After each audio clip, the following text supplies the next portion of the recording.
Maybe not go for duty today. I'd like to call to order the regular meeting of the Yolo Transportation District for January 12th, 2026.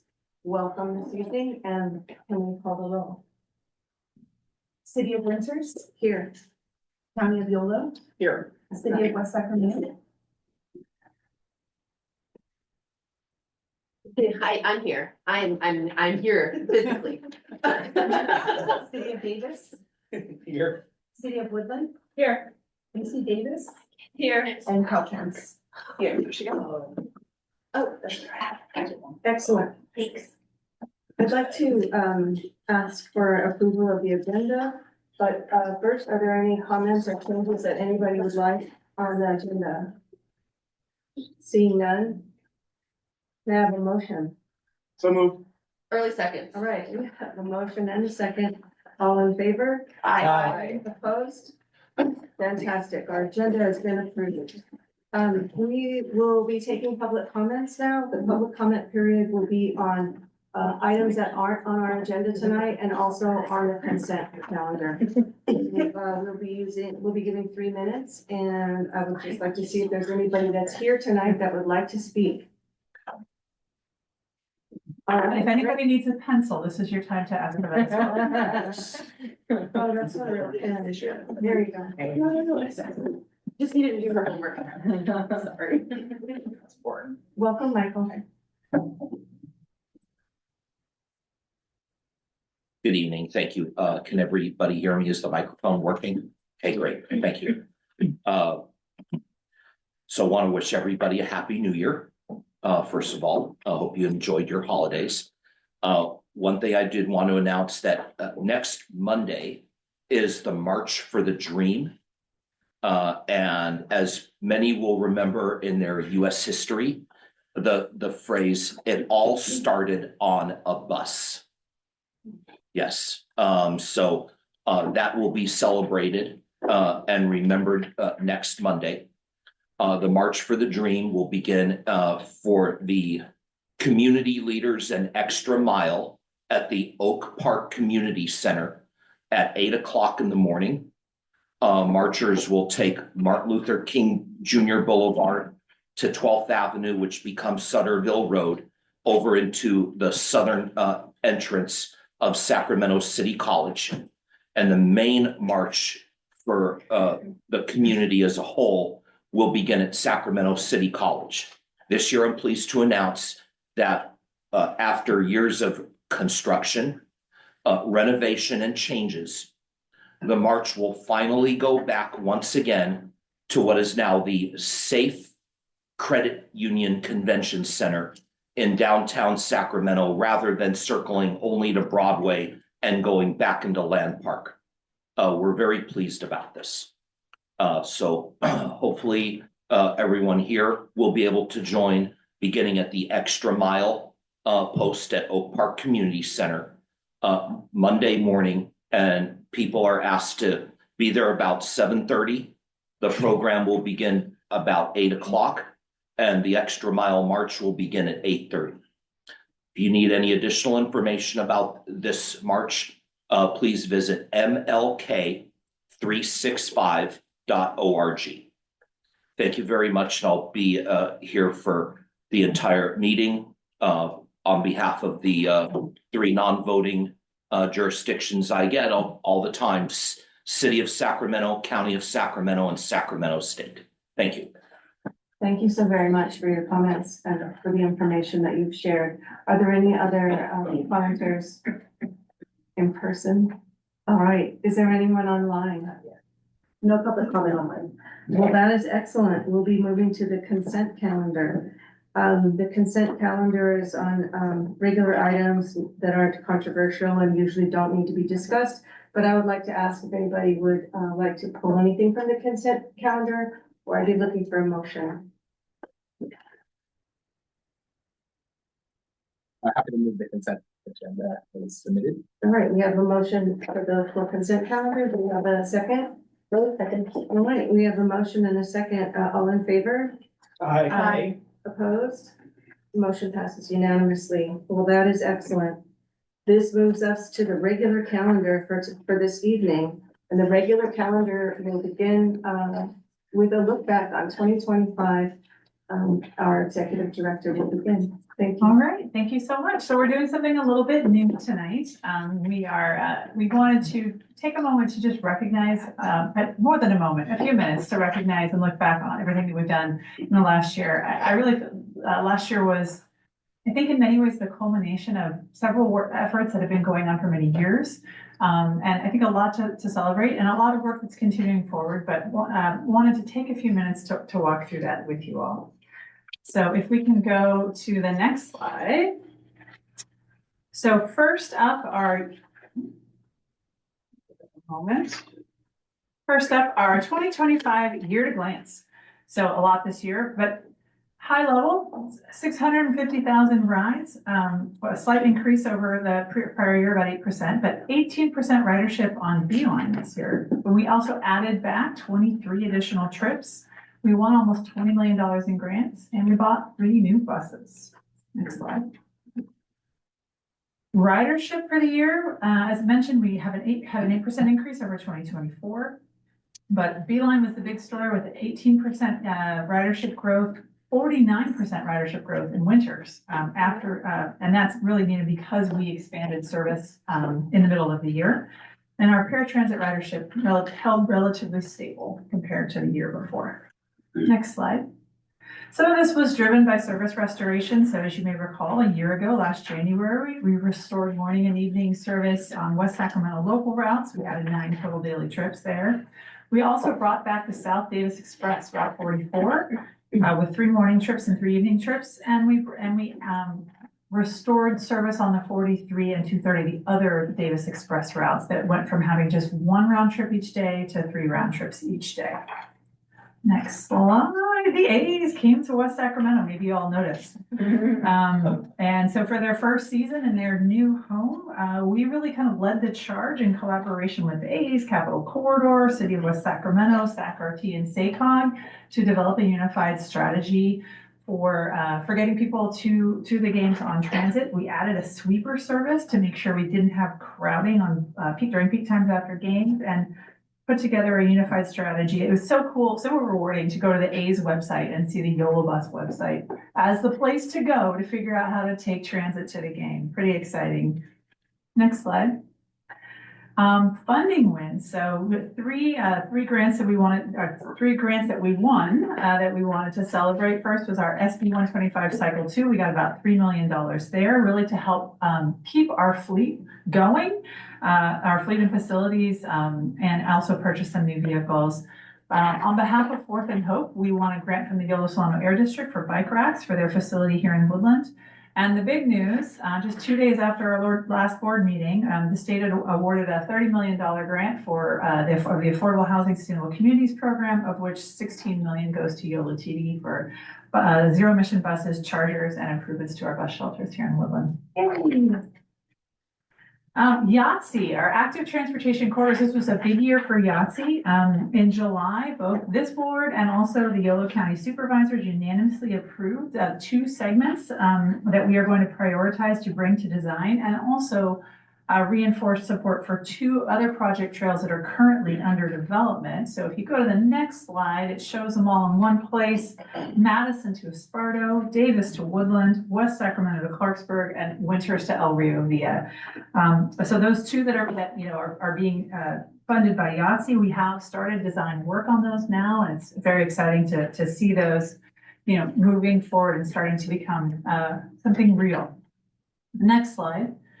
A ton of work on our short-range transit plan over the course of the last year. We started the year with like a kind of a transit planning 101 workshop. You all got copies of a book about that, and then coming all the way through this fall where we had our second round of public input on the draft short-range transit plan base scenario. So a really big year, and we're very close to finalizing that plan. So a tremendous amount of work, and I think a lot of progress on really having a clear vision for what the next phase of Yolo Bus looks like.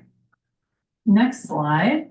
All right, Yolo 80. So this year, YoloTD board members and staff invested truly countless hours in partnership with CARTA and Caltrans to advance the YoloTD project. Directors Early and Chapman advocated for YOLO priorities, while our staff and consulting team work behind the scenes preparing technical studies and collaborating with staff.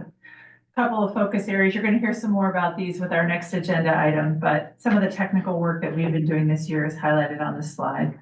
And yes, for those who didn't know, the project's expected to open in the first half of 2028, right, Kurtesh? All right, Woodland Transfer Point. This is another project that's been going on for many years that came to fruition in the last year, thanks to the leadership of this board. And so in September of last year, this board and the Woodland City Council both unanimously approved support for a new transfer point location on Main Street between 5th and 6th. We currently have a grant application pending with SACOG for the Mobility Zones project, and we hope to move in there by the middle of 2027. Next slide. Okay. We also kicked off a new project this year. This is our Rural Transportation Needs Study that's examining transportation access challenges in Yolo County's rural communities. We kicked off with a farm worker survey that we did in partnership with Yolo County Health and Human Services, where we surveyed residents at the Davis and Madison Migrant Centers to understand their travel needs and challenges. And we're excited to continue moving forward with the lessons we've learned from that outreach. Transit operations contract, another major one. We issued the RFP in November for qualified firms to come and operate our transit service, and proposals are due February 6th. But this photo is actually from last week when we had our pre-proposal conference and facility tour. I'm very pleased to say that 6 firms showed up. And this is mandatory. If they wanted to bid, they had to come. We were hoping to have 4. We had 6. So, I mean, it was like standing room only in this place. And really exciting to see there's so much interest in our RFP, and we're going to have a lot of proposals to review next month. Next slide. Beeline Turn 2 this year, and we did see, as kind of alluded to earlier, we saw a lot of growth in demand in our rural communities, and we've met that demand now by expanding our service offerings. And we also expanded the service area in Woodland to service the Fourth and Hope facility, as well as some of the other destinations in the northeast part of Woodlands. YOLO Commute. This year we kicked off an inaugural Commuter of the Year awards, recognizing those who are doing awesome stuff in terms of getting around Yolo County, getting to work without a car. We also revamped our commuter rewards program based on feedback from our participants to make it more attractive. And we had record-breaking numbers for May's Bike Month. We brought in $38,000 in bicycle-related sales to our local bicycle shops here in Yolo County with the incentives we provided to folks. We had some great media coverage of all this stuff. This is just a sampling of some of the different headlines that were out there this year. And some updates on the team. Very pleased to share that Daniel Gomez, who's not here tonight, he's out sick, but was promoted to our Information Systems Specialist Lead, and Brenda Loma Lee was promoted to Associate Transportation Planner. We also welcome some phenomenal new staff and interns this year. Haley Osler-Zelaya, who put together this presentation. And then 3 tremendous interns that we have with us right now, Emma Godinez Mata, Leo Hecht, and Jackie Welty, who've just been really holding it down for the last few months. I had the incredible honor of being recognized as the Woman of the Year by the Women's Transportation Seminar in Sacramento, which I really felt like was a reflection of all of the work that all of us at both board and staff have done, and committees as a team. And it was so fun to celebrate with many of you at the awards dinner last January. So many events we did. We were really busy throughout the year with public engagement. And here's just this slide or the next slide, just have a few photos showing our folks out in the field all over Yolo County. And I wanted to end by thanking our outgoing chair, Director Early. We just would love to express our gratitude to you for all of your service, and all the accomplishments that we had this year definitely would not have happened without your leadership. And so we wanted to thank you. And I think Daisy might have gone to get a little something for you from the other room. Okay. Yeah. Thank you. That is very kind. Thank you. You're very big. And there's a little gift card in there as well. Oh, awesome. Thank you. I Place we know appreciate is you. near and dear to your heart. Yes. And And I don't know if any of the directors would like, have any thoughts or reflections they'd like to share on the year and on Director Early's leadership, but that concludes our presentation, and we'd welcome your comments or questions. Well, I know that the directors have comments, but we haven't heard from the public yet, so how about, Michael Von, would you like to? We'll lead off the comments. So I actually want to segue from what you mentioned being the woman of the year to somebody on our dais, the person of the year from the Sacramento Observer. When I mentioned to Dr. Flo a year ago that being on this board would be chaired by Dr. Early, she told me, "You're going to have an exciting year with her. Trust me on this." I said, "Okay." And I can't thank you enough for your leadership, your enthusiasm, your joy. Every meeting you came to bring that to us reminds me of the campaign with Dr. Flo in 2024. It was an amazing year. And if you look back at the last month's meeting, why I felt your leadership should continue in that role is because of what was just highlighted in this slide presentation. There are two critical items that we're close, but we haven't gotten over the finish line just yet. The short range transit plan and the RFP out for the contract for operation of the services. And I'm glad to see, and this will probably be a segue back to the executive director when we get into the long range transportation plan or the long range calendar.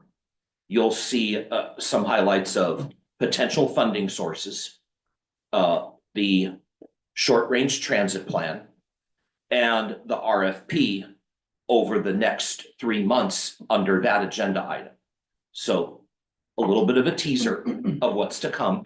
But yes, again, congratulations on not only being the woman of the year, but the person of the year. Thank you. Yes, mazel tov. Thank you. Alan Hirsch?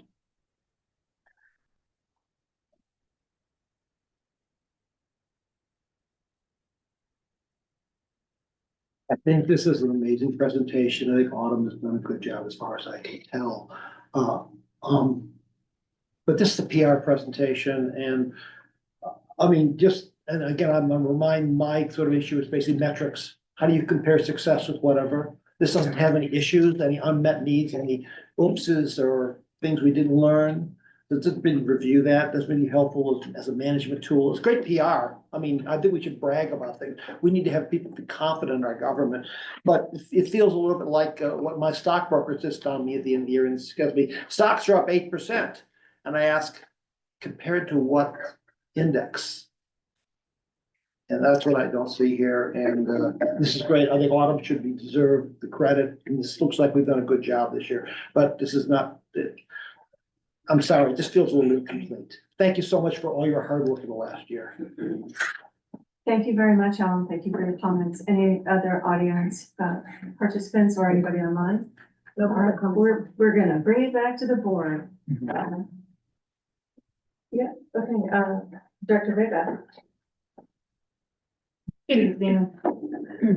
So I've just completed my first full year as a board member, and it's been a pleasure working with this board and under Dr. Early's leadership. And you know, the public sees us here during our meetings, but what they don't see is the calls from Autumn and staff, and all the meetings that we have to connect. And it takes a lot, right? And I just want to recognize, I think were many calls, Dante, where we exchanged played phone tag, just trying to connect to make sure that there was clarity. So I really appreciate being a new member and having all the questions and being open to bringing me up to speed. And that goes without saying for staff. And transportation is not my expertise, right? And I come here with an open mind and want to do the best to represent our community, ensure that we have a very high functioning transportation system. And it's been a pleasure. Thank you for your leadership.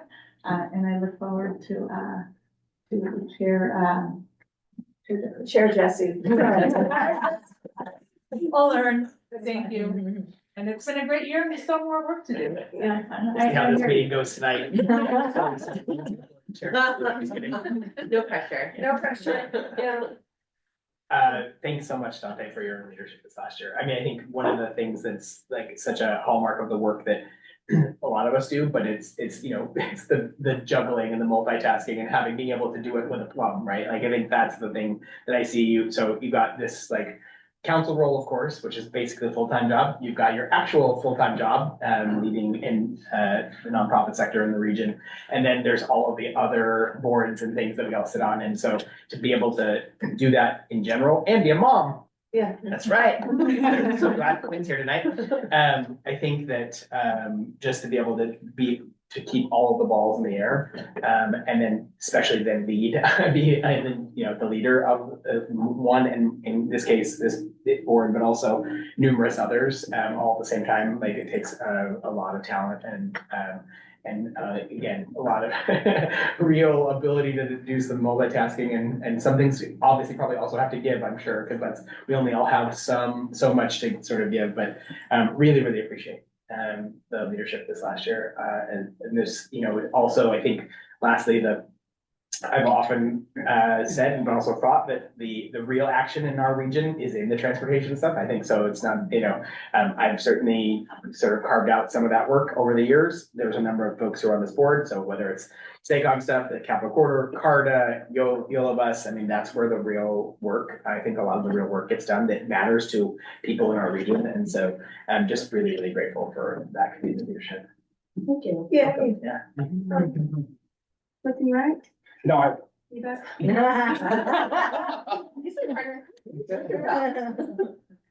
No, much to what other folks have said, I think for me, I've gotten to know you through this board, and then through this board with SACOG, and obviously through CARTA. I think what people see here, they get a glimpse of the work that you do, but if you haven't had a chance to see Dante sit around a SACOG board meeting or transportation committee meeting or CARTA meeting, and see how you advocate, not just for Yolo County, but not just for West Sacramento, but for Yolo County as a whole, is extremely impressive. And I really appreciate what you bring to the table, your commitment, your desire, the work ethic that you have shows. And it's been an honor to work with you. These things are always kind of weird. It feels like you're not going to be here anymore, but you know, you're sitting right here still. Yeah, exactly. But no, it has been. It really has. I've learned a lot from you, and I really appreciate the relationship that we built and the work that we do together in fighting for what's best for the folks here in America. Thank you. Excellent. Thank you for the opportunity, Chair, and thank you to Autumn and staff and everyone for a great year. I second Dr. Vega's comments in terms of first year audit, transportation, not my expertise. You made it very smooth. Also for outgoing director, it was fascinating to be able to get into some of the details with the technical questions that you would ask, and I really appreciated taking that sort of data scientist approach, getting into the numbers and digging in. Really helped, I think, illuminate a lot of issues, and I second everything that's already been shared. Well, my job's easy now. Everything's been said. No, I really appreciate that our board has so much knowledge and appreciation of you, and has expressed it. But for me personally, I like watching you as a leader. I really liked watching you as chair, the way that I want to say this is inappropriate, so I'm gonna try to say it another way. You know, I told you this is gonna be an interesting meeting. I like that you have a professional way of dealing with things even when they're not comfortable. And I really appreciate that. I see it as an example to others, an example to women. And it's great to have you on the team. So, yeah, let's keep doing it. Thank you. Thank you so very much. That was, I have a really hard time taking compliments. So I appreciate you guys, saying all those things. when I volunteered as tribute to be on YTD, one of the things that my predecessor, Odessa, told me was this was, out of all of the commissions, the most important one, to sit on, to echo Lucas's comments that transportation is important. It's important and a nexus for many of the communities that I care about, that I have dedicated my life to supporting. And I've gotten to know each and every one of you guys, and this has just been an amazing experience. Transportation was also not my area. And I feel now, after a couple of years, that I can confidently say that although I'm not an expert, I feel pretty darn educated in order to advocate for the community of Yolo County. And so I was very proud to be able to work with all of you guys really closely with Director Vega in order to get our transfer point and to really see that was amazing, right? After so many years. And I think that was one of the things I said at the beginning. I'm like, we're gonna get this done. And so to be able to see that through fruition with, again, like, you guys were also committed, right? To saying like, yes, we wanna see this. It's important to all of us that we're able to do this. And so thank you guys. I also look forward to not having as much pressure in leading the meeting. It actually is a lot of pressure to not say the wrong things. And I'm just excited to keep up the good work. With you guys.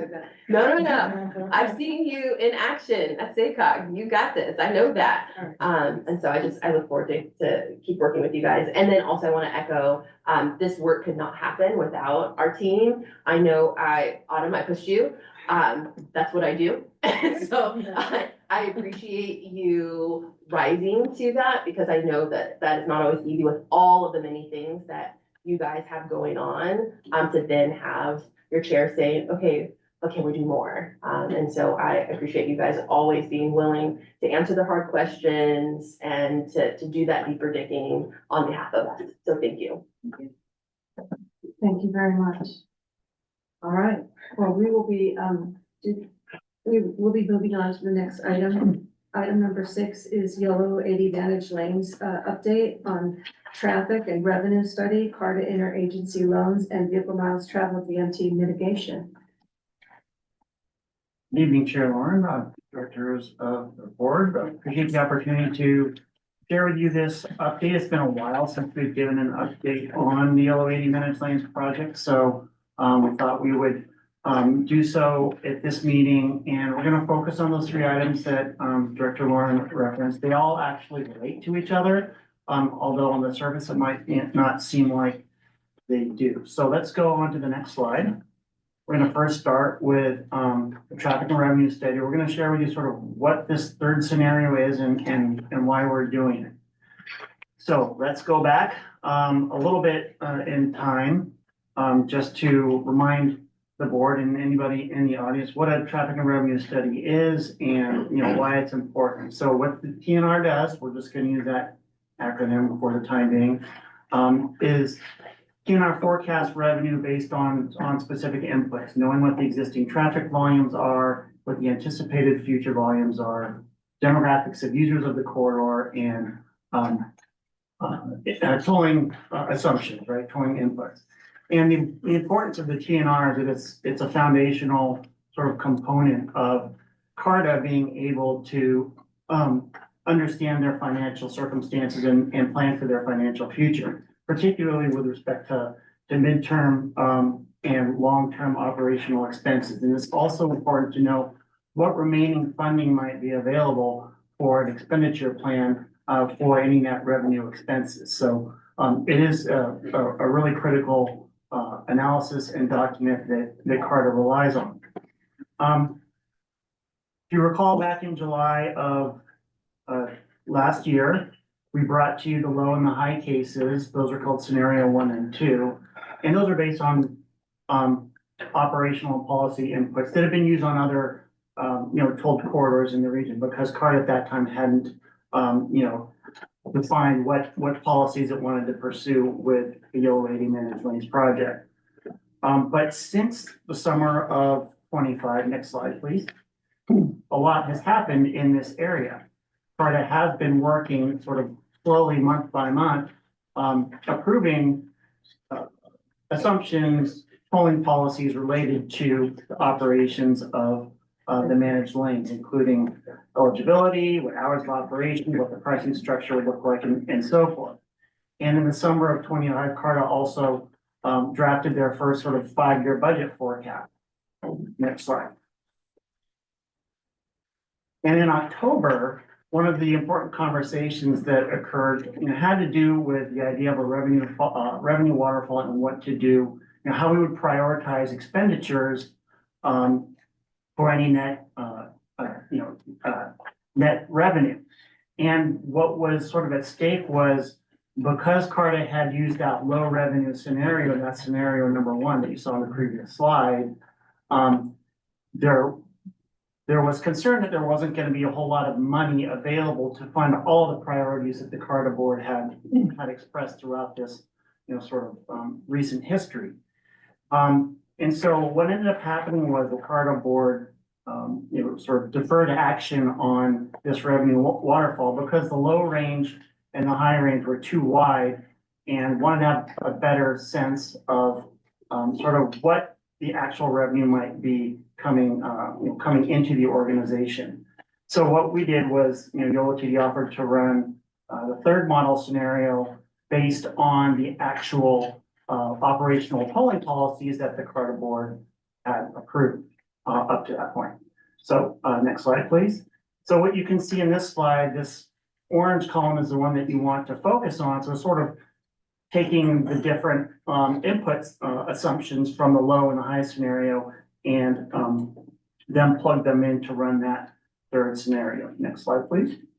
And so where you can see is that the revenue results really in that first year, 2028, it pretty much splits the difference right down the middle between the low and the high. So now we're starting to get a little more refinement as to what our what CARTA's revenue can expect to see. And then as you go out in, further out, into the future, it starts to skew a little bit more towards the low scenario, but still each year, gaining more revenue because of increased traffic, because of, more folks willing to pay, and potentially, just the traffic congestion still, declining in the corridor.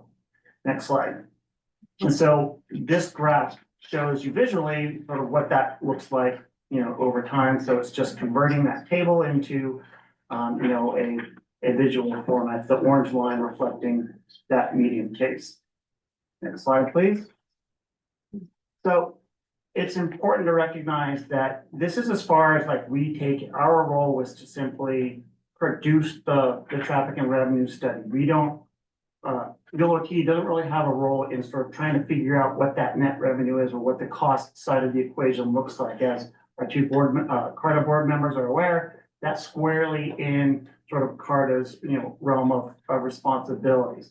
But this scenario will help them to update their 5-year budget forecast. And then when the toll system, roadside toll system and back office customer service center proposals come in, they'll be able to plug those real numbers in. So as this iterative process continues, we're getting closer and closer, and we're getting more confidence in the numbers that the CARTA board will be, relying on for future budget decisions. And that's all going to sort of resolve itself over the first half of this calendar year.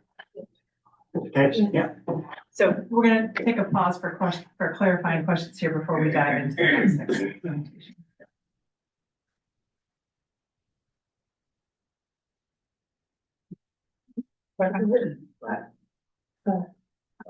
First of all, I just see a hand up there. Does this include the full build out for phase 1, phase 2? Hold on, Alan. Do you want to take? I think let's hold public comment to the end. Can you wait a little bit? Okay. We just want to make sure we didn't just kind of bury you in information. But we're happy to just keep going with the presentation. If Well, you're just gonna go into the interagency loan part now, is that right? correct. But I have a couple of questions on the first part, because, I would go back to it's slide 30 or page 30, I don't know, but it's the back, it's the waterfall, sort of graphic.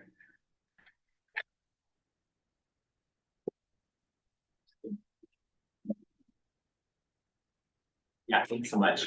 So just the question, I mean, so, fortunate to be able to attend that, I think it was October something meeting, part of the Carter board, just as a member of the public, give a couple of public comments on it. I think, and I know that the board has not made a final decision first. Secondly, I think it's in part, the two Carter board members could answer this better, probably just around waiting for, there's a process of hiring the executive director and all that's kind of, that's maybe what's in the process before any decisions are made, but I just want to know, that whole discussion was pretty illuminating. I mean, the staff report and then the discussion around just the issues of, prioritization, basically. I mean, it's like, yes, pull some money aside for, reinvestment, capital projects, back in operate or O&M back into the system, certainly, no question. But I mean, the reality is there had been a lot of discussion, for many years about the need for, just mitigation, I think the VMT mitigation or GHG reduction, I mean, I think either way, the, usage of those dollars for a variety of purposes to help get us, to do some of the, outcomes that we want to see achieved. And so I know there's been no decisions yet, certainly, but I think the question is really just around, what is the process? I mean, in terms of, what is the timeline for that process? I think our two board members do a great job on that board and have heard us, heard at that meeting loud and clear from folks, but I don't know, we've had a real major discussion here anytime recently about that issue. We've kind of clearly had, I would say over time, had discussion as the sort of advocacy of the project kind of has gone on, that was, I think, what was the intent from this agency. And so just curious about just, what is to your, best of your abilities as staff, like, I mean, it's not our role, I get it, it's the CARTA agency, certainly, so, and of course, we have great members of this board representing us there, but just I'm curious about, if there's where those kind of discussions are these days, and what, and so, just any details you guys have on that would be helpful. Absolutely, and just in terms of where we are in this presentation, we're going to talk about the CARTA interagency loans, and then the third and final piece will be VMT mitigation. So we're going to get into that in a bit more detail.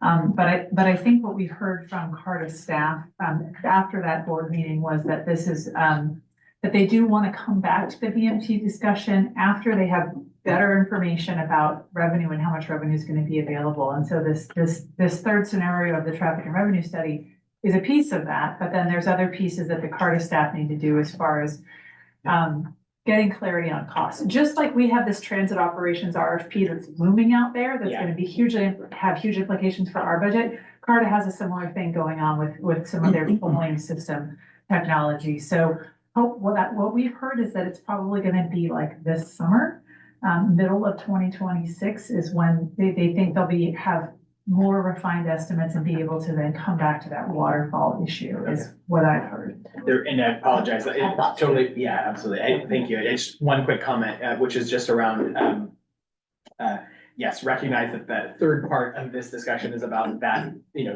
kind of this issue, but I have other questions. Okay. More specifically about some of the VMT items when we get to that section. This was just because it really had come up in the waterfall sort of discussion, that's why I raised it right now, so. Thank you so very much. I just actually wanted to help provide some illumination as well. So one, I want to I think part of the pausing that we saw in the decision being made as far as like the prioritization was in part because of Director Chapman as well as myself saying like, wait, hold on. Talking to staff, stakeholder staff behind, and just sharing our concerns. I don't want to speak for you, Director Chapman, but I think that was what was represented at our meeting, that we had made promises both to our community and as well as a YTD board. There were commitments that we made that we believed in, and we wanted to make sure that we were able to live up to those. I think part of what we saw was with our federal dollars, that those dollars are paying in the first 3 years, right, for some of that mitigation. But what we didn't want was to start something and then say after those 3 years, who knows what will happen? And so we really wanted to make sure that the mitigation was just as important as some of these other things that are also quite frankly important. And so I certainly spoke to staff and spoke to this issue at that meeting. My colleague also, I think, did an excellent job of representing how important that was. And also, I think part of why they are coming back to giving us real dollars is because of the advocacy that Director Chapman made around, we're not just working in the dark. There are dollar figures that we have. We just weren't working with them in those proposals. And so I appreciate that SACOG staff are going to come back. I do think, Director Ferrex, to your point, that it is important that potentially we have more of these conversations and agendize this. We've heard from the public as well, so that if we indeed still represent CARTA, when we go back, that we can also make sure that we're representing YTD, because as much as maybe YTD doesn't necessarily have a vote per se, we do, right? Because we're representing this board as well. And I think when we had that conversation our last meeting and our staff had written a memo as well, we were representing and we knew generally where our board stood, and it allowed both myself and Director Chapman to do the advocacy that we needed to do for our community. Great, thanks. Appreciate that. Those are excellent comments, Director Chapman. Yeah, thank you, absolutely. And I think part of it's just interesting, it's the first time they're kind of building the plane as it flies, if you will, right? It's like, I think when that came out, there just wasn't an understanding, I think, of how reactive people are gonna be around them just plugging in O&M costs, right? Like, well, what does that mean? Especially when you're looking at numbers that weren't really there. So I appreciate taking the time to draw it back. And I think, to Director Ferrick's point, when I looked at, and pulled up their schedule, it says revenue, finance and revenue in September on our agenda for the CARTA in February.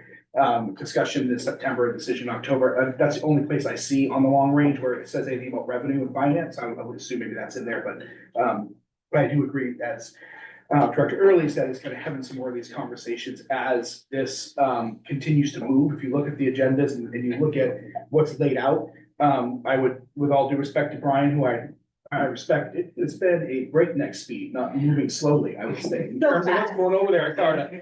Holy moly. Multiple Woo, meetings you a said it's month. moving slowly. I'm like, man, I don't know what slow train you've been on. It's not a slow train. And every meeting, we're making huge decisions. But yeah, so hopefully, it comes forward and we get to have more of that conversation with them around the importance of it and the policy decision around where do you put those dollars, right? And how much do you put into into savings and all those types of things, which will be an ongoing conversation. But I do think it can be part of the conversation we have here so that our fellow board members who are representing on that board have an opportunity to weigh in on that as we move forward. Excellent. Any other questions or comments? All right, do you want to continue? Yeah, absolutely.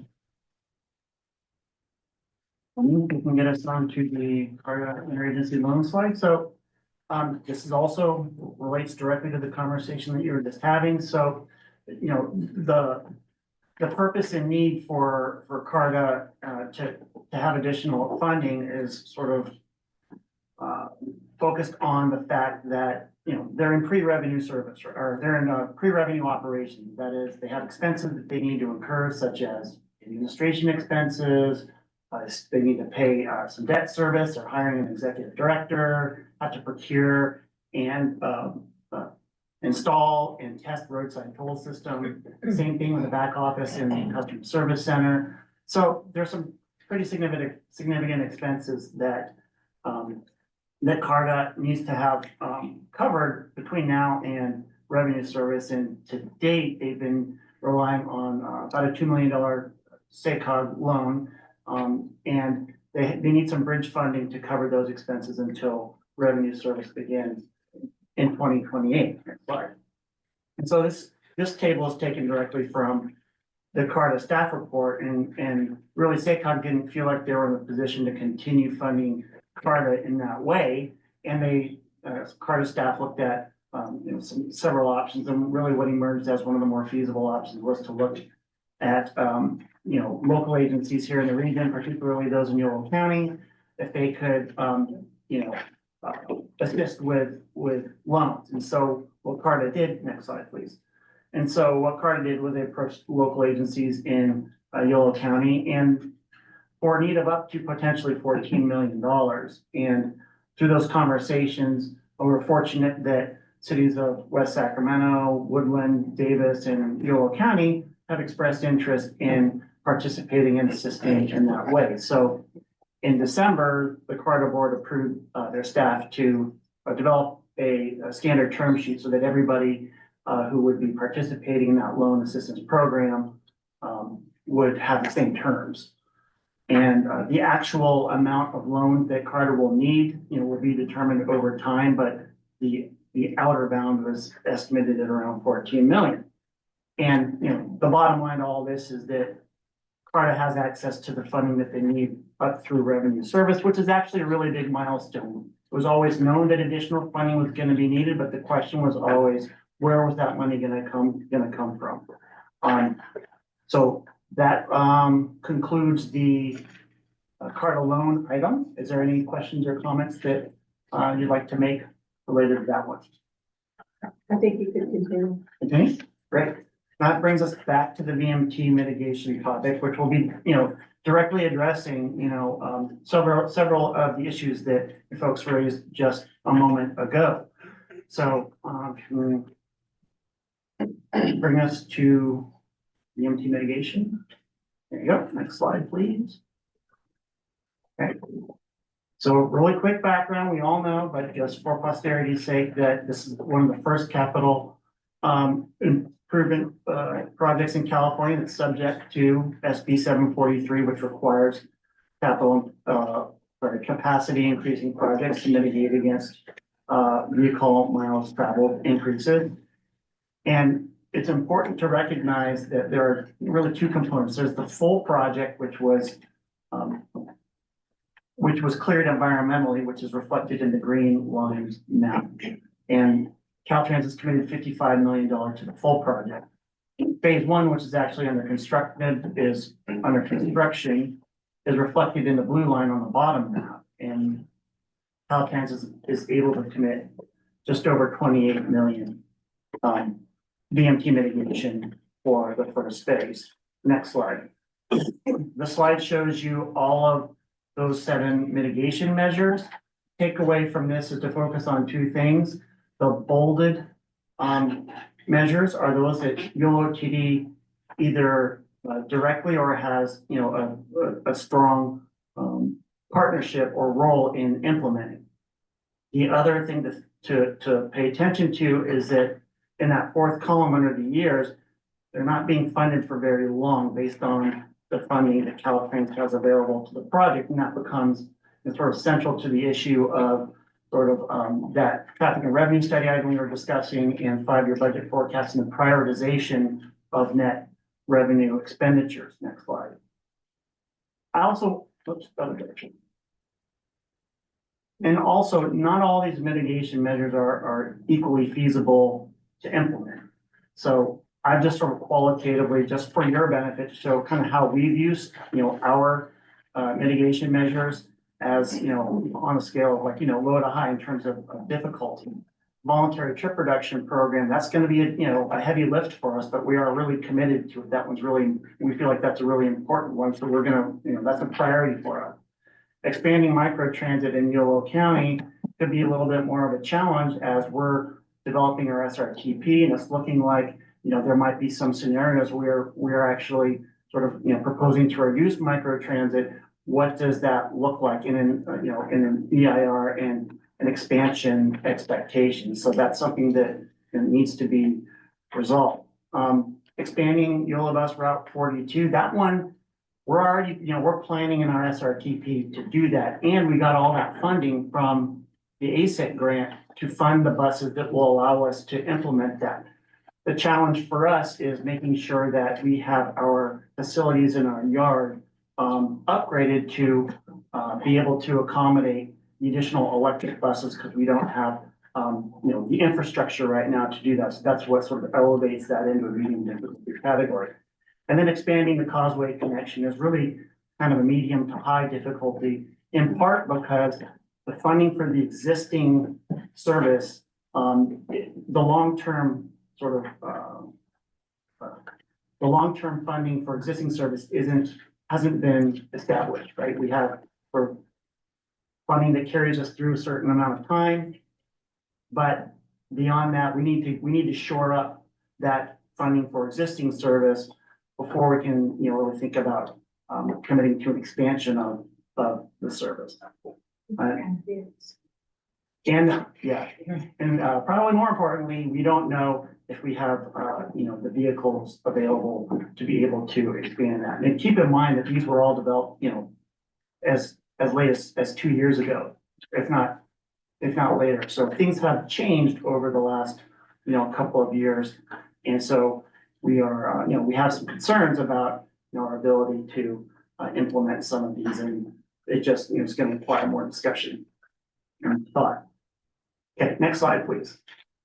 So now I'm going to step away from the actual mitigation measures and really kind of focus on what sort of the importance of BMT mitigation, which we're starting to get into just a moment ago. The importance of this to the YoloTD project. And if, from this project's inception, starting in December of 21, where this board adopted the 8-project goal, and really important goal was to limit BMT increases and maximize BMT reduction strategies, and secondarily increase transit ridership and mode share, which had that same effect, right? And this value was carried through into the actual CARTA Joint Powers Agreement or Joint Powers Agency Agreement, specifically to give priority consideration to mitigation measures in the expenditure plan, which CARTA has been authorized to produce.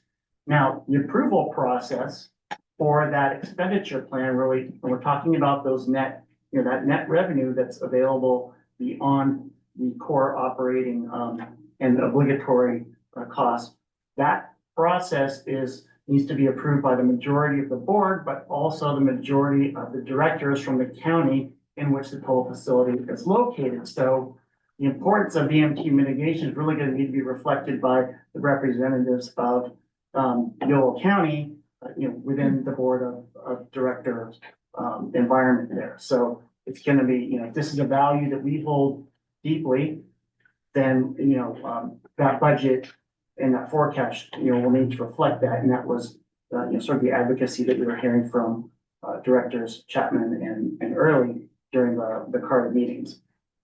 Next slide, please. Also have to remember that the EIR itself, the VMT mitigation plan within the EIR, was making assumptions about how those VMT mitigation measures would be funded, because they are primarily based on services and programs and not single expense capital projects. EIR assumed that supplemental funding would be provided by the toll revenue service to keep those programs funded and operating. So where we kind of are now are, a few concerns that we have is that, right now, CARTA hasn't, made a commitment to set aside annual toll revenue to continue funding those VMT mitigation projects. So, that will develop over time and we'll see where that goes. But in the meantime, we're working with Caltrans on, executing cooperative agreements, but we have some hesitancy if that funding isn't there. What is the wisdom of starting these pretty significant programs and services if they're only going to be operational for 2 years? And then thirdly, I mentioned earlier, there are a couple of mitigation measures that we're not entirely sure if we can actually implement. All right, next slide.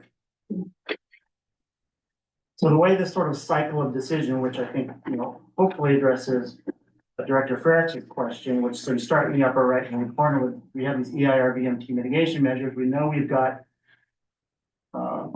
short-term funding for, those mitigation measures, but we also know that continuation funding is needed. And so the TNR scenario number 3 kind of plugs into that CARTA 5-year budget forecast. That will help CARTA to make decisions regarding continued VMT funding.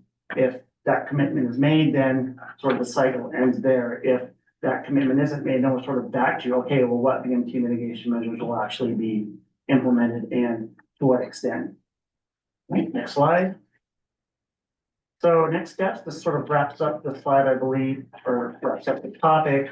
So we're gonna continue to, have discussions within sort of the CARTA partnership about the most effective and feasible EMT mitigation measures to implement. CARTA will need to make those decisions related to long-term EMT funding. We'll need to, sign and execute Caltrans cooperative agreements, and then a reminder that, these will need to be implemented concurrent with the launch of toll managed lane revenue service. Right, and so that closes out our formal presentation. Oh yeah, also wanted to mention that Gurtej Patel, who is office chief, right, of project delivery, Caltrans District 3, and he was. Someone else got a promotion. Yeah, and has been the project manager for the YoloTD managed lanes project for quite a while now, so he's also available as a resource to answer any questions. Did you want to say anything before we? Yeah, do you wanna maybe? Drove this far. I'm sorry, I don't have flowers for your, but I'm really glad you're here tonight. No problem. Not much more to say beyond what was already presented, but happy to take any questions and help respond to anything. So if there's anything from the board. I initially had questions about, will we evaluate and reevaluate how we are meeting mitigation in the beginning of the presentation, and Brian has addressed that, but I was wondering, if you wanted to talk about mitigation from your standpoint, from your point of view. Sure. Yeah, thanks for the introduction. As I met most of you, but a couple of the new board members haven't had the chance to meet or talk about the project. But in general, we started this process with the help of YoloTD staff. Autumn and Brian were great to work with and very responsive when the project was moving very quickly through the VMT process and the EIR process. So essentially, because of the project scope of work to widen and add a lane through the project limits, it necessitated through Senate Bill 743 and the CEQA process to mitigate for the induced vehicle miles traveled into the corridor, into the system.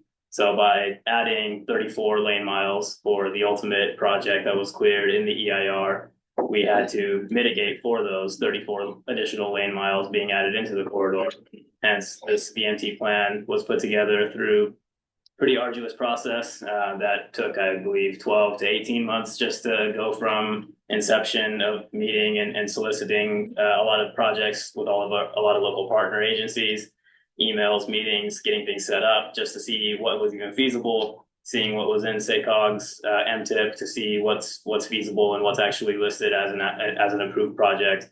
So through that arduous process, we came through with this plan that we have that was finalized for the final EIR, and with our partner agencies, YoloTD, SACOG, for the project itself, Capital Corridors, for their expansion of the rail service. So essentially, because of the lane miles that we introduced into the project, we were able to move forward with the CEQA process by receiving a statement of overriding considerations to mitigate for 50% of the VMT induced into the project. And so that's where we are now, and still in the process, as Brian mentioned, to execute the cooperative agreements prior to essentially opening the lanes to traffic and collecting the revenue. And so we're in that phase right now. While I think directors haven't mentioned flying a plane while we're building it, so we're moving through that process. That's a lot. And yeah, there's a lot more. If anyone has questions, we can provide as much detail as needed. Do the directors have questions for this present? What? Go ahead, Director Chapman. I don't have one specifically for you. I mentioned there'll be other ones that come up, but is that okay to? Yeah. So I'm just curious, remind me, how flexible are the dollars that are allocated on this chart? So for example, the Pewter Creek Trail connection to Nishi student housing. Right now, that project isn't moving anywhere. I don't know, but most likely probably won't even get built. So can that 2 million be moved, or when you look at the number of years, can those be changed?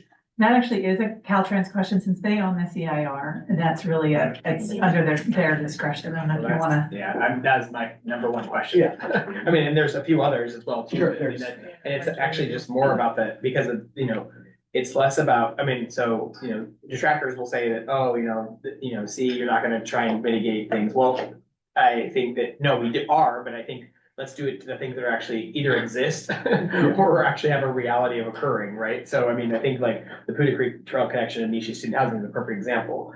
That project hasn't been built. I mean, there's sort of back and forth as to why it hasn't been built. The developer saying, well, it's because we don't have the trail connection and that's not allowed us to do it, but there's a whole back and forth there.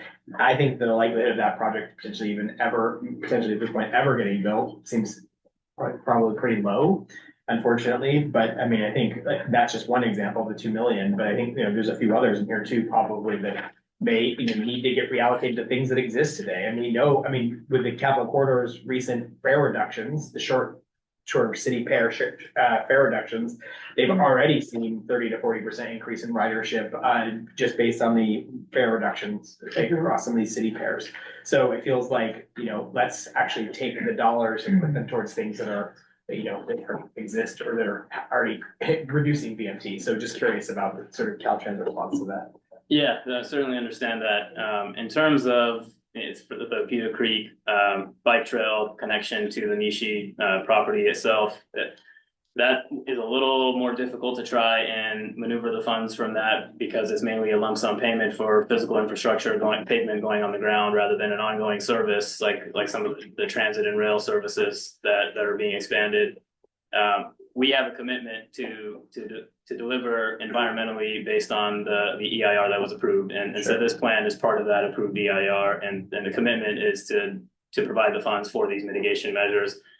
Having said that, and not the CEQA expert, but talking with the team about this numerous times, there is flexibility within each specific measure to potentially maneuver in the event of some other ideas coming up, and that has been deemed acceptable.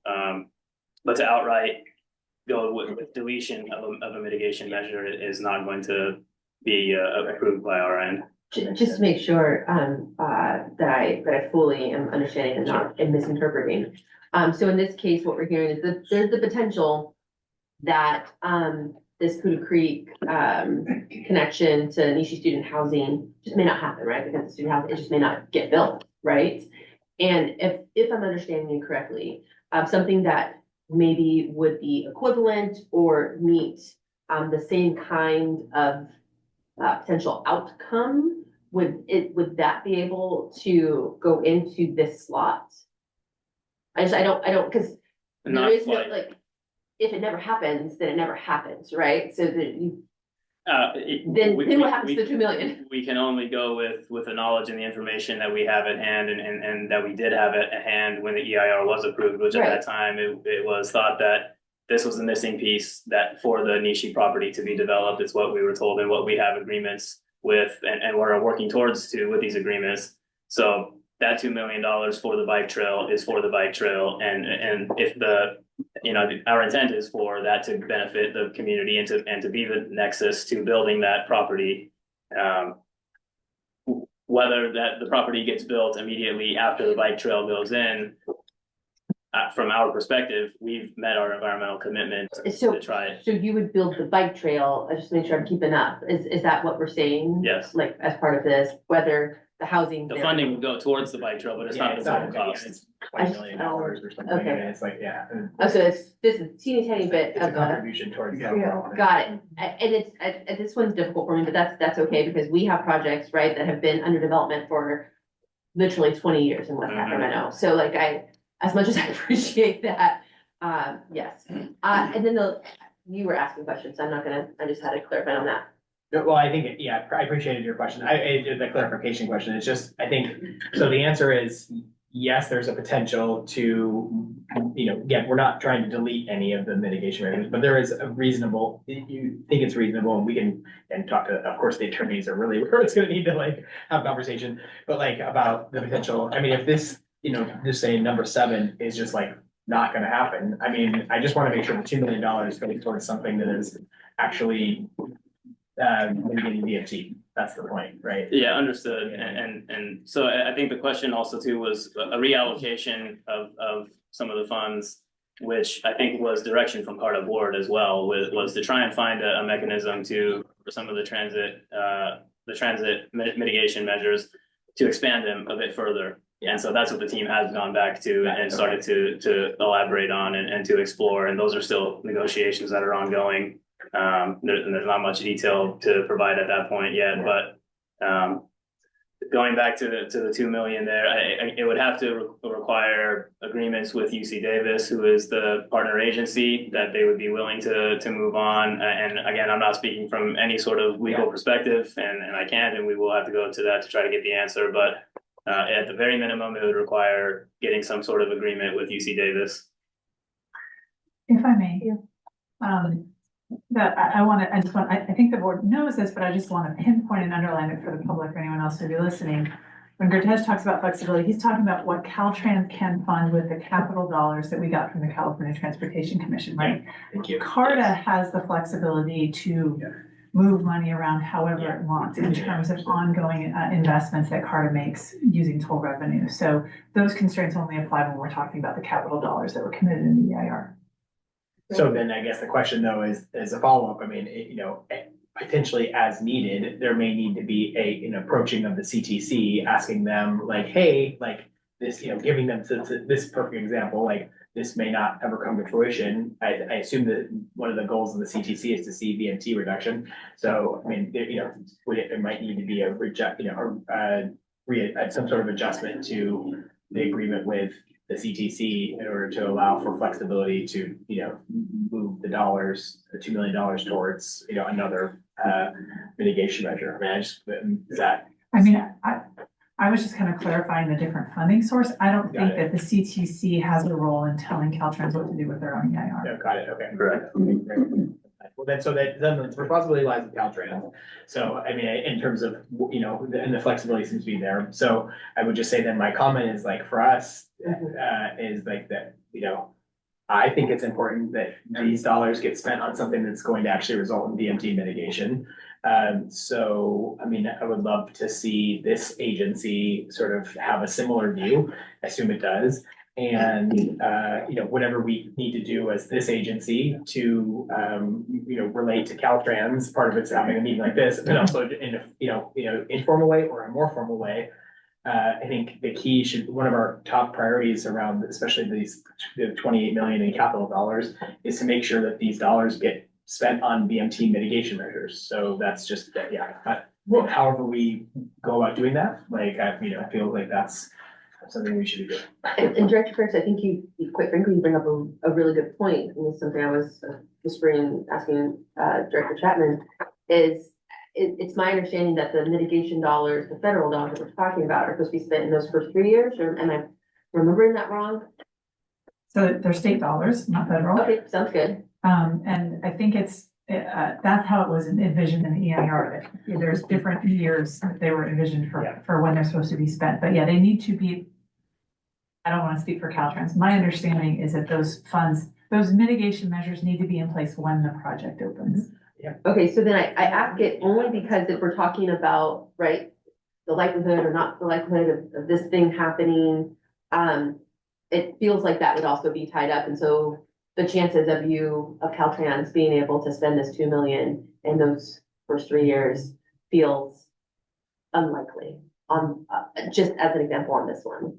So Caltrans being able to use the 2 million? On this, right, we just talked about the fact that it's not gonna happen anytime soon. Yeah, like building a trail connection to a not built, not even under construction project sometime in the next 2 years. I mean, it seems like unlikely for that to occur.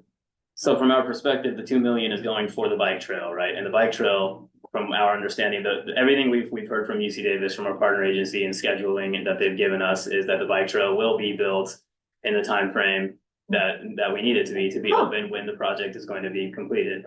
Okay. Notwithstanding the actual Nishi property itself, just the bike trail. Okay. That's helpful. Thank you so much for That is our understanding from I see Davis when you discussions with UC Davis.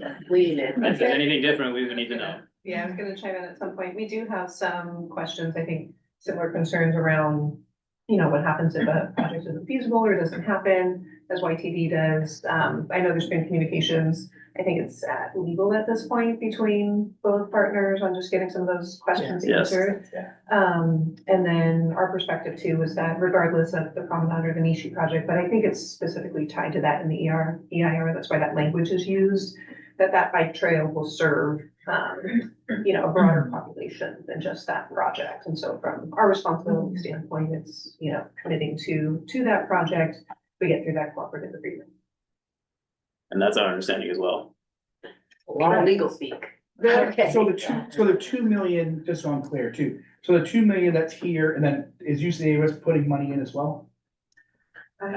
There was a fair share program from what they broke down for us, a couple of different funding sources. Got it. So the 2 million, what you're saying is the 2 million builds the whole bike path It connection, makes it whole. the whole thing with 2 million. No. It makes the funding plan whole. So UC Davis has other funding sources for however, roughly $18 million in total to build. So this there's bike no path too. developer from the promenade, or it's called promenade now, not Nishi, but there's no money from the developer going into this part. Not that I'm aware of. This is all funded that way.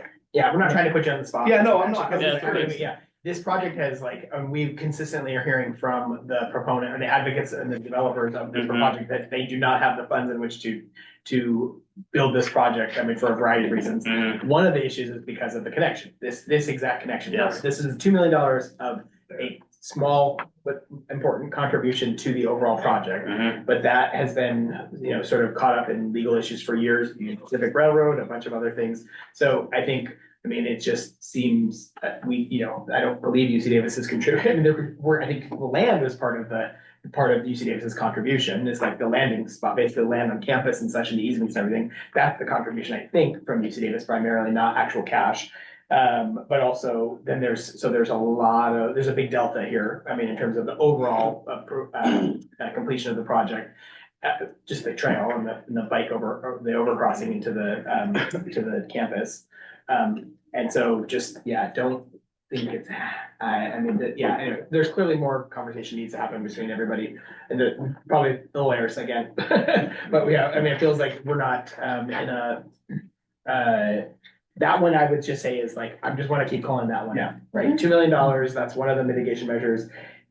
We want to see VMT mitigation happen, obviously, and there are other things that are according to the next chart that are implementation difficulty, high, low, medium, that are easier to accomplish. That one doesn't even have an implementation difficulty term associated with it. It's that difficult apparently that it doesn't. That one, just for full disclosure, we're not responsible for those ones, so I didn't want to speak on behalf of those agencies, but we did speak with Capital Corridor staff on Friday. And really the logistics of the fare reduction program are pretty easy. Yeah, understood. I'm just saying, it's that seems how, in some ways, not realistic that project is at the moment. There's not even an ability to have this done in the next couple of years. So I'm, again, just suggesting we work somehow, we advocate for getting the dollars that are supposed to be put towards the trail connection to something that will actually reduce the. If I can just ask a clarifying question, when you're saying there's a very low likelihood of the project being built, are we talking about the bike trail as the project, or are we talking about the Nishi housing as the project? I personally believe both, but I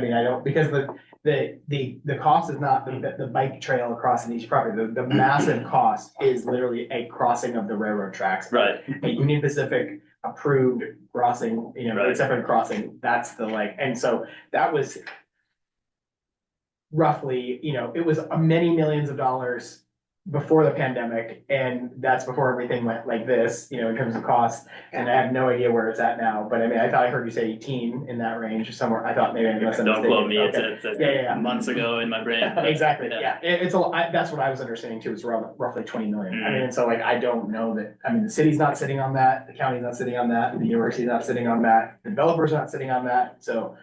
They got it. I guess there's 2 million, so, I think we could safely say there's a lot of passion on the VMT measures, and I think there's a clear understanding that Caltrans EIR has encumbered the money for mitigation and that it will be spent by the time it is built, Correct. and that there are details that we don't know right now that will be ironed out? Yes? I mean, you were not gonna make a decision tonight on a bike show, we're just not, but we have heard No one passion. was suggesting that. I Yeah. think it just, the passion is around, let's just advocate for Right. realistic things. That's the And passion. I think that's been really clear. Yeah. I think that, you know, And, we all just want and realistic to this things. point, this has been realistic for us, so this, Yeah. some Yeah, of I'm these not, that's not, conversations. not casting any like No, I understand. negativity on Caltrans or anything. I'm I just saying understand. this, I mean, there are things that exist today that are already happening that are part of these mitigation measures that, I mean, that these are really real. There's a gradation of things that are real versus not real, something that's completely under, you know, is not under construction and at this point does not seem like it's gonna have any ability to, I mean, we're talking about it being built and constructed an open facility in 2 years. Like it's, I mean, it's not, I don't think it's happening. So, but it's just my personal. Thank you. If I may. Yeah, Go I'll ahead, just quickly clarify from UC Davis perspective, I mean, we do see great value in the bike trail because it helps alleviate some of the conflicts between bike and pedestrian. Facilitates more use overall. In terms of our contributions, right, yes, land, hopefully covering any costs that aren't covered. There is a fair share agreement out there with the developers, which, you know, is a major question, at this point. But there's still, I think, value for South Davis with that trail is what we're looking at in terms of that commute to campus. And why we're still in talks to make sure that we can figure out next steps. Thank you so much. Director Chapman, did you have anything else or can we move on? Yeah, I just wanted to say, like, kind of turning to you, Autumn, or the staff team in terms of what you're hearing from the dais tonight, like what next steps are on that, so this doesn't get dropped, like what kind of background do you need to do, do we need to do, do you need direction from us around this, like what do we? Yeah, thank you. Thank you. Yeah, I think for us, you know, going back to the measures that we have responsibility for implementing, the timing is that the goal is to try to have cooperative agreements for each of these mitigation measures. We need to sign that we're responsible for. We have to sign a cooperative agreement with Caltrans. We're supposed to have those done by September. Is that right? September of this year, I think is the desired timeline. It's very soon.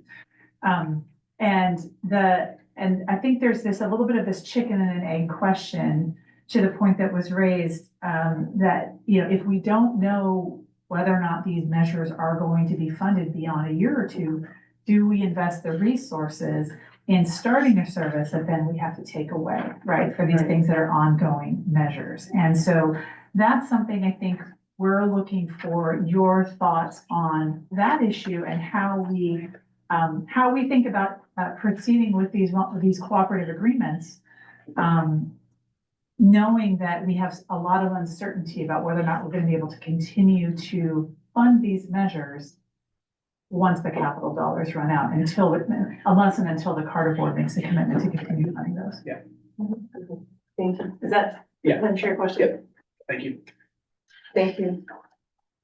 Shall we continue?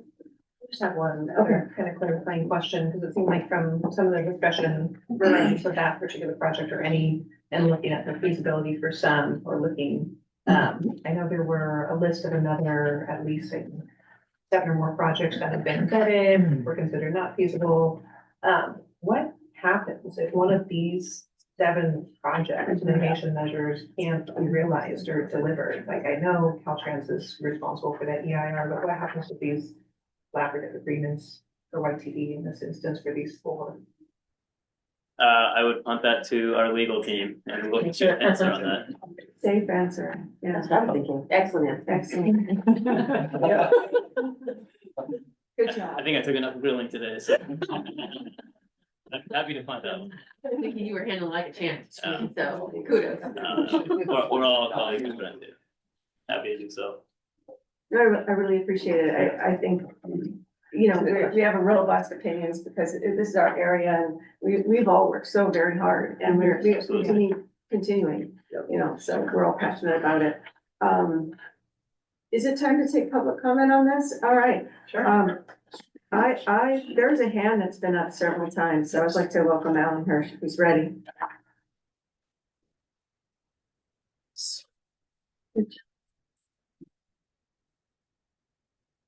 Thank you all. You worked very hard on this project. On the mitigation measures, I see the costs and the priorities of implementation, another consideration is it cost effective?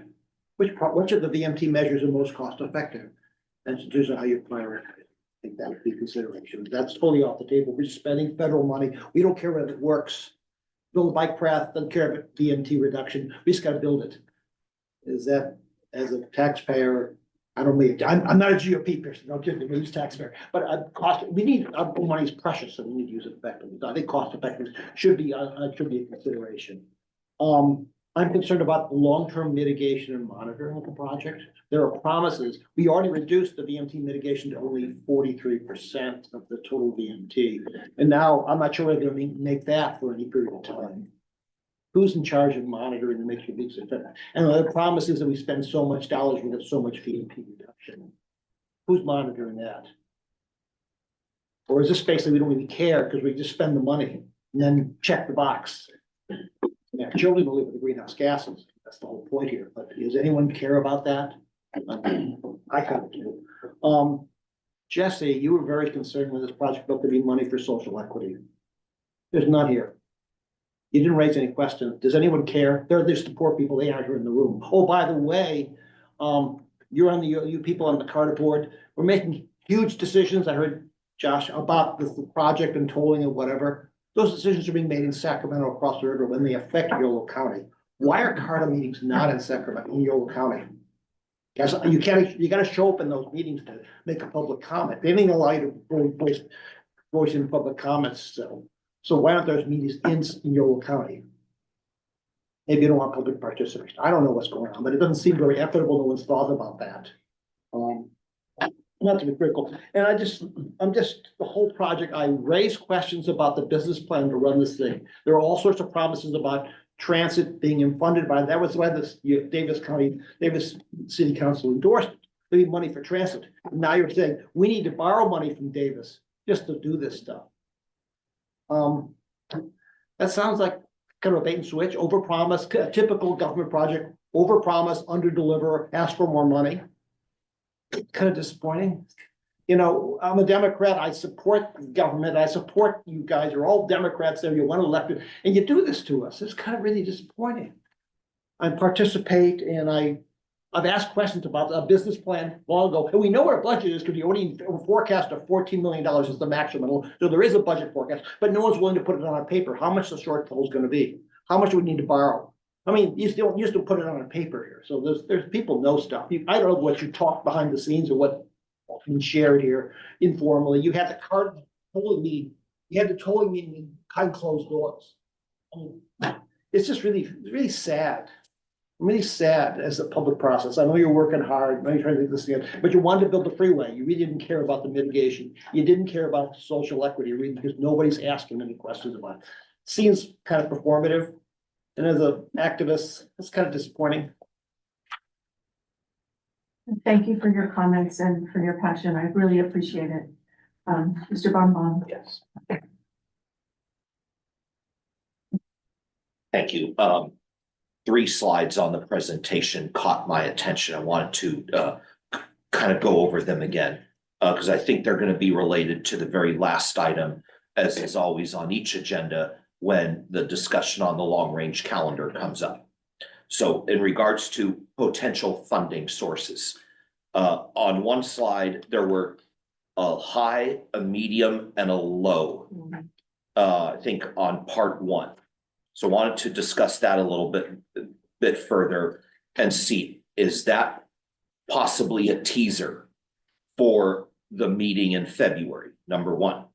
Number 2, the slide that was discussed on the loan options, which had, I think, SACOG, it was in yellow, many of the others were in red, and then there was one at the bottom in green.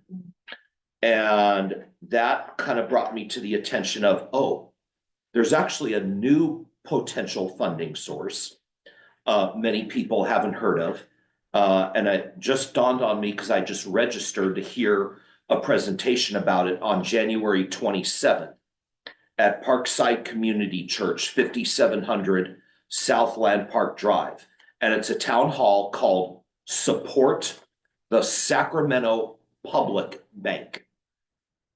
I'm like, oh, I want to hear about this funding source. So I'm gonna go to a presentation on that on the last Tuesday of this month. Want to let you all know about that if you wanted to hear about that, because I need to know what's going on and could that be a potential funding source?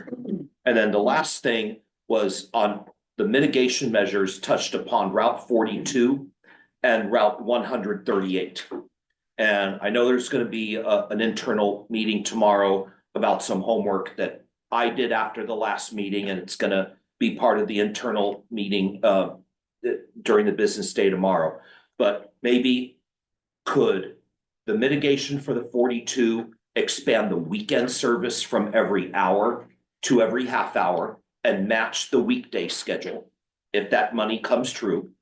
And on the 138, kind of piggybacking on UC Davis's comments, can we look at maybe renaming it, if we get the money, the Causeway Classic Connection? So it would go from UC Davis to UC Davis Medical Center to the main entrance at Sacramento State. I know Dr. Wood and First Lady Idero would be very pleased to hear that there would be a route connecting the two campuses in an express type of service for students, faculty, staff, and donors of both campuses. Thank you. Really appreciate your comments and your passion for transportation. Do we have any other comments? No comments on that. And I think that you were, Michael, citing page 37 that has the what's feasible for this funding, and I think you were also referring to page 31. That's, as I recall, your I'd have to go back comments. and look at the page Yeah, numbers. for if anybody wants to look at those. Yeah. And anything else? It's an informational item and we don't have anything more to present. I've been here a few years and I want to say that this is one of the most important updates that I've been in. And I really appreciate all the work that has gone into this and that this will continue, that we'll continue to have updates, I hope. All right. Okay, I have a quick, Yeah. one quick comment. Yeah, just apologies, but just wanted to add one other item as it relates to just after hearing the public comment a little bit. I think two good points, just, there was sort of discussion of no increases in transit are being proposed by this project. I mean, five of the seven mitigation measures are transit increases. I mean, that could reasonably result in increases in transit. I mean, depending how you define that, but I mean, it's just very important to kind of note that for the record. And then also, as it relates to the issues of the agencies providing startup costs for CARTA, those are anticipated to be loans. I mean, loans, not just wholesale giving them money, loans, which you receive an interest rate, they're gonna pay back over time. That is also, it's so extremely normal for, as a new agency is starting up. I recall back a couple of years ago, Valley Clean Energy, the local CCA, the exact same, County of Yolo, City of Davis, City of Woodland. All these agencies put a little bit of seed money in to help start up a new public agency. Happens all the time. It's not taking away money from transit. They're sort of separate pots of dollars. So just wanted to, respond a little bit as it relates to continued sort of comments about, how this agency or others are, not doing what they should be doing as it relates to trying to maximize transit or also taking money away from other priorities due to the startup costs as loans for CARTA. So thank you. Vice Chair Parks, did you want to say anything about the Pewter Creek Trail project as an equity project for access? No. Oh, okay. No. I do actually want to speak to equity. What's it? I do. Yeah, we would like to add some equity information. Yeah, so what I can say about the conversations that we've had on CARTA from the very beginning, we are continuing to talk about equity. We're continuing to talk about equity programs. It is top of mind almost every single meeting. So I appreciate that you, in our public comment, that you're not seeing it here. It is absolutely something that I am personally advocating for. It is something that I know Director Talamontes also is advocating for, of course, the rest of us as well, but it is a continual conversation that we are challenging our team to make sure we're building in, whether we're talking about fees, whether we're talking about fares, whether we're talking about student discounts. And so appreciate, to your point, that maybe those meetings are happening in Sacramento, and so you haven't been able to be a part of those. They are recorded, so you can feel free to look and listen to those, is what I would say. It is topical for, I would argue, all of us, but certainly for me, as I have dedicated my life to ending poverty in this region. Thank you very much. We will be moving to item 7. Next is the reappointment of 2 board members and 1 alternate to represent YTD on the Capital Court Grand Powers Authority Board of Directors, presented by Ms. Bernstein. Great, and we don't have a lot to present here. We just have the recommendation here, which is to reappoint two directors to serve on the Capital Corridor Storm Powers Authority and 1 alternate. And our current representatives are Directors Craigs and Chapman, and our alternate is Director Vega. I would love to make a motion, if they are both still willing to have them reappointed. I'm looking to my left and right. I don't see you. I see you nodding. Okay. All right, before we vote, is there any public comment on this matter? Yeah. On this item, yeah, come on up. And it's related. Yeah, just a related topic. In the Northern California mega region, there are 2 JPAs. One which is on the discussion of tonight's recommendation, the Capital Corridor, and the other is the San Joaquin Joint Powers Authority. But the service is now referred to as the Gold Runner. I will be on the Gold Runner. The next one is on January 23rd. And I'd be pleased to present in the even numbered months at this board what happened at the Gold Runner meetings. I would ask, would you want for the Capital Corridor in the months of March, May, July, October, and December, an agenda item for a report back on the Capital Corridor meeting that occurred the prior month? Other than that, I'm fine with the motion and would be helping to carry the vote unanimously. Thank you. Thank you so very much. Yeah. Any other comments? We have a motion by Director Early, and it's looking for a second. One second. All right, we have a motion and a second. All in favor? Aye. Opposed, nay, motion passes unanimously. We will move to item number 8. Item number 8 is about reappointing directors to serve on the Capital Area Regional Tolling Authority CARTA Board and to provide some preliminary feedback. Presented by Director Bernstein. Great, thank you so much, Chair Lauren. So as you mentioned, we do have a few slides on this, so Jenny can pull those up. This is a 2-part staff recommendation. The first is to reappoint our 2 directors and 1 alternate to serve on the board. The 2 directors are Directors Chapman and Early, and alternate is Director Lauren. And then the second part is to provide preliminary feedback on guidance for future appointments to CARTA. So again, looking for your not looking for action on that second piece, just looking to have some conversation and direction from the board as we think about how we move ahead in the future with CARTA appointments. So if you go to the next slide.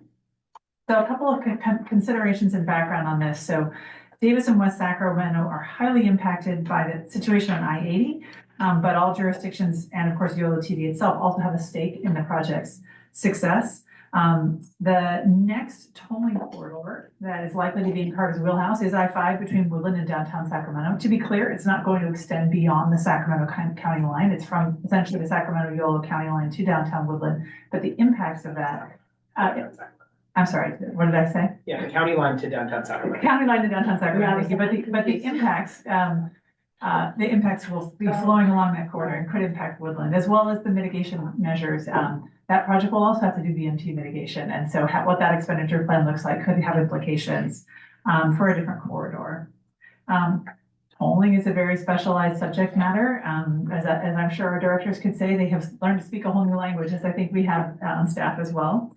And it's really essential that we have productive relationships with CARTA staff and board members to really continue to advocate for our priorities here in Yolo County. So as we think about the CARTA appointments, those are, I think, important factors for us to keep in mind. So with that, yeah, thank you, Judy. Going to the next slide. I wanted to see if we could ask for additional direction from the board to help staff think about how we do appointments in the future and whether or not the board would like to formalize any policy with regard to appointments to CARTA. So I kind of put out a couple of kind of straw man ideas for your consideration to kind of as conversation starters. The first is to establish criteria for appointments. So what are we seeking? When we decide who we're going to appoint to the CARTA board? So some ideas might be the CARTA work plan. Which corridors are in the CARTA work plan, right? And which jurisdictions stand to be most impacted by the decisions CARTA is going to be making. What years of experience do the individual board members bring in terms of transportation, working on regional bodies, developing the relationships with other regional decision makers that could help? You know, right now we have the majority of votes on the CARTA board, but that's going to change in the very near future, probably within the next 2 years, where we're going to have to be collaborating much more with other counties in order to, achieve our goals for CARTA. Skills and subject matter expertise, again, tolling is a very specialized topic, it's unlike other aspects of transportation, I would say. So those are just some initial ideas about kind of criteria that we could use in terms of determining, CARTA appointments in future years. Some other thoughts, that we may want to, we could consider rotating appointments according to a set schedule to ensure that every jurisdiction has some ability to kind of help shape CARTA and the agency and making sure individual jurisdictions have their perspective represented. We could also look at staggering, we could have, rather than appointing everyone annually, we could have 2-year terms and we could stagger those so that we're never having 100% turnover of our representation to the CARTA board at once, which would then kind of create a gap in knowledge, if you will, during that period of time when new appointees would be getting up to speed. And then lastly, we could think about having alternates be, if we were to have rotating appointments, think of alternates as being next in line for future appointments, and that is so we're sort of building a pipeline, if you will, where alternates are expected to sort of be paying closer attention to what's happening at CARTA. So by the time they became the principals, they would already have some familiarity and be somewhat up to speed. So those are just some initial thoughts to guide the conversation, and look forward to hearing your thoughts and feedback. Thank you. Okay, I think we might all have some thoughts on this, but I will look right. Yeah, I think my initial thought on this is I will take us back to what we were thinking maybe initially in regards to where are these tolling lanes going to run in regards to the cities most impacted. I think part of quite frankly, the vote that we just took, right, on the corridor is because you have Davis being most impacted because it sits in Davis, right? And that's not to say that, less than a mile from West Sacramento is the Amtrak station, right, in which many commuters, as we know, come from West Sac. So I think at least our initial thoughts around how we have appointed, at least previously, have been which jurisdictions are going to be most impacted, right? And what I've learned being on here for the past couple of years is we try to pay some level of deference to the jurisdictions that are going to be impacted by whatever decisions, right, that we are making, which I think is helpful. So that's one thing I'd call out, which makes me feel certain kinds of ways about a potential rotating appointment for various reasons, including depending on who happens to be in that seat at that time. They may not have the time to do that level of commitment because, quite frankly, it's a big commitment. And all of us are volunteers at the end of the day, who are stepping up to this. And so that makes me also slightly cautious just in the future, thinking about as we're making decisions of who sits now on here, what we would have in the future in the next, 5-10 years, because those would be the policies. And I would argue if we're gonna take that approach here, we may want to think about taking that same level of approach and like rotating and that kind of thing with all the positions that we are saying, not just CARTA, but potentially the vote that we just took too. Okay, Thank you. Other comments? Other comments? Right, well, I will say that it was staggering in terms, it's something that came from me. I don't see it being, a great asset to have two people that have been passionate and involved both go off at the same time, from the board, from any of these boards. And I want to avoid that. I think that is something to be avoided. As far as being prescriptive about establishing the criteria, I think that deference to the jurisdictions that are involved is the highest priority. And then I would say for alternate, I think considering the chair, whoever's the chair, if they're not in either one of those positions, the chair should be attending these meetings. And I would hope that the chair would be alternate. And that would be a decision of the board if somebody else's jurisdiction was gonna be moving in for the board to be, to consider it. So, for me, I don't think we tie the hands of the future board on this. That's, I guess I've experienced enough to say that sometimes backfires, both to boards, and I think we have to trust the people on this board. Yeah. Anything else? Sure, yeah, I agree with most of what you're saying, and I do think, you know, when you look at, I'm not a fan of kind of the prescriptive rotating appointments just as it happens, or even like a staggered prescribed 2-year term. One thing I've learned from my, filling in or stepping into Director Freric's shoes on SACOG and then on this Carter board it takes more than just a year to really understand and grasp and understand and know what's happening.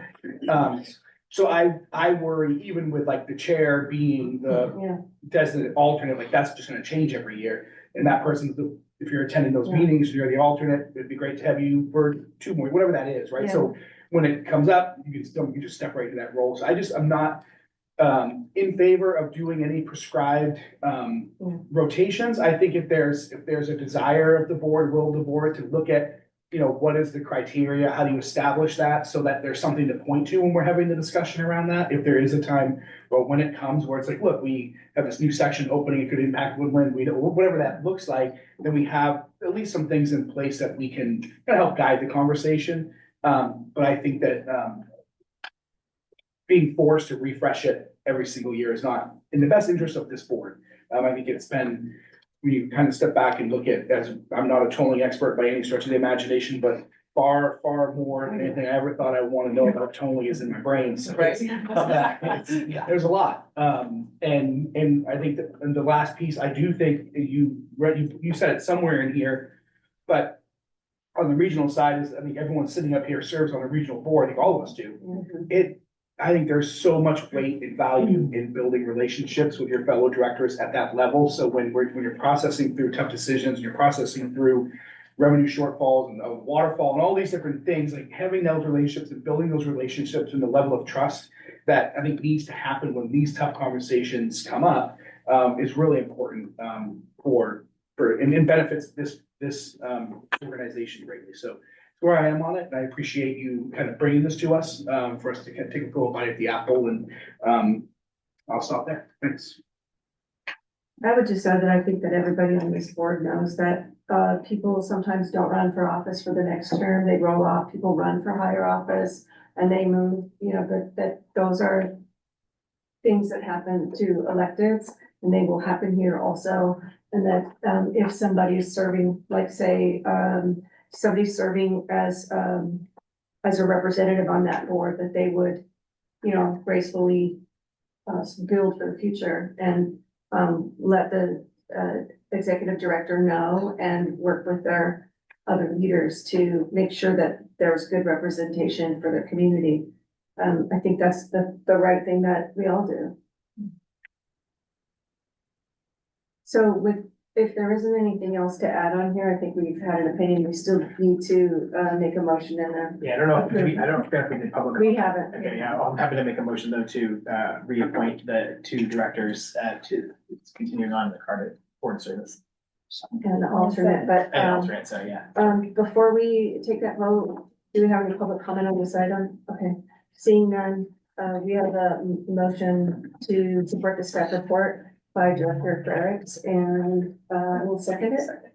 Oh, we have a second, sorry, we have a second by Vega, and, all in favor? Aye. All right, nobody's opposed, motion passes unanimously, and this moves us to a very great part of the evening, a discussion regarding subject not specifically listed on the agenda.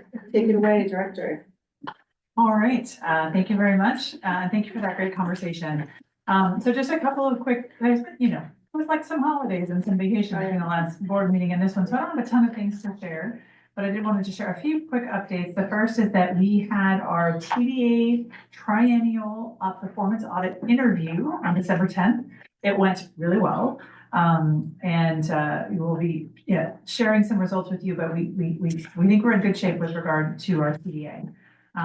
The second item that I wanted to share is that after the last board meeting, 2 days later, we found out that we were about to lose our property insurance, which is kind of a big deal when you think back to 2 years ago and the leaking roof that we had we not had property insurance. That would have been bad. So apparently our provider is getting out of California and just didn't want to cover us. So we had to do a last minute scramble to procure property insurance before our policy lapsed on January 6th. So we did manage to get that across the finish line. It was an emergency procurement, so we're going to be bringing that back to this board for ratification. I did alert the chair and vice chair, but that was happening. So you'll be seeing more about that coming up. I just wanted to disclose that did indeed happen. As I mentioned during the year in review, but on January 7th, we did have our pre-proposal conference and site visit and had 6 firms that are interested and are saying that they are going to be submitting proposals. So those proposals are due next month. And so we're looking forward to having, hopefully, and kicking off our evaluation process with representatives from your jurisdictions to evaluate the bids that we do receive. And then also, just last week, with Director Lauren and also our CAC Chair Lisa Baker, we interviewed 2 candidates to fill some of the vacancies on our Citizens Advisory Committee. And we had a third that we were going to interview that's been postponed to later this week. So we're hoping to be able to bring back to you a recommendation to fill at least 1 or 2 of those vacancies on the CAC. And that concludes my report. Do we have a transcript report? Sure. Good evening, everyone. All right, so Transdev, things are looking great on our side. Our team is, we got a brand new key roles. So all of our management is fairly new within the last probably 4 to 5 months. So we're doing really well. Feedback for staffing, we currently have 73 operators. We have 2 behind the wheel training still. 2 that just graduated into cadetting, so they'll be out with a senior operator. We have 3 new operators that are coming back to Transdev, so they're employees that left last year actually. So they're coming back to us. They start on the 20th, and then on February 2nd, we will be having a full class. Right now we have 7, but we're hoping for 10. So, but yeah, we look forward to growth in 26 and things are looking pretty well. So that's Excellent. Thank you. You're welcome. We have a long range, We do, thank you. Jean, if you would pull up that slide. So as usual, we have a very full long-range calendar coming up for you. Next month, you're going to be hearing a budget workshop number 3. This is the workshop where we'll be talking about future revenue sources and talking about what are some of our options for addressing our fiscal cliff and getting your feedback on those. And then we, for our Yolo active transportation corridors or YATSE project, we'll have a draft final plan for you to take a look at and give us feedback on. In March, we're going to be doing our second budget workshop, so we're taking them slightly out of order, but to be talking about cost allocations. That'll be a good to just get your brains as you start to think as we start to go into budget season, to have a deeper dive on how we allocate our costs to our various funding sources. We're hopeful we'll be able to come back to you with SRTP service recommendations at the March meeting, and also give you an update on how it's going with our transit operations RFP. And finally, a multimodal program and YOLO commute expansion update. Again, that YOLO commute expansion is one of those VMT mitigation measures that we were talking about earlier. And then in April, we'll see, we're hopeful, we'll have an update on our MOU for the Sacramento urbanized area federal funding negotiations that are happening. We are on track to have you approve our transit operations new contract in April. And then also 5-year capital improvement plan. This is something that is a new item that we have not brought to you in the past to help you get a sense of where we think we need to go in the next 5 years. And we'll be showing you our draft work plan for the coming fiscal year. So a lot of action coming up in the next few months. Yeah. That is excellent. I'm not sure if we have to do public comment on this item today. Not usually, right? You usually just take the public comment as to any of the long range plan altogether. Yeah. Is there, okay, Am I able to give a Because- verbal report or no? yes, Yeah. do your verbal report. Okay, I just wanted to make sure that I flagged for us that we have a YOLO Mobility Zones Community Committee meeting. That I think is gonna be online and hosted by SACOG, and that's gonna be Friday, January 23rd, from 12 to 1:30.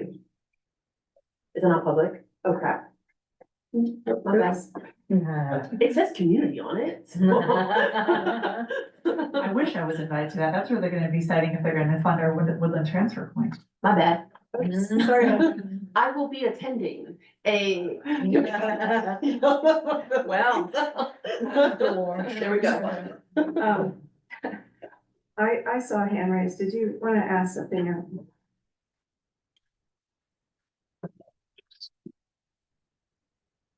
Thank you for that courtesy. On I-80, Lucas is exactly right. We'll be paid back. The money's good. We should have been, the startup cost should have been funded as part of the capital project. The second thing is on social equity.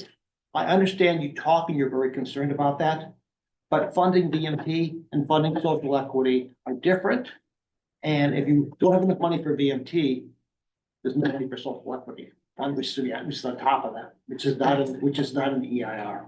So thank you. You work very hard, but sorry. Appreciate you sharing your point of view. I did want to mention before we adjourn that I know you guys all read it, but the unmet transit needs report by Daisy Romero is excellent and has excellent information. I think that we need to refer back to it as these items come back to us because it's excellent. Yeah. I really wanted to thank you for the work. With all that, we will adjourn our meeting and reconvene February 9th here at 6 p.m. at this meeting place, and we adjourn at 7:55.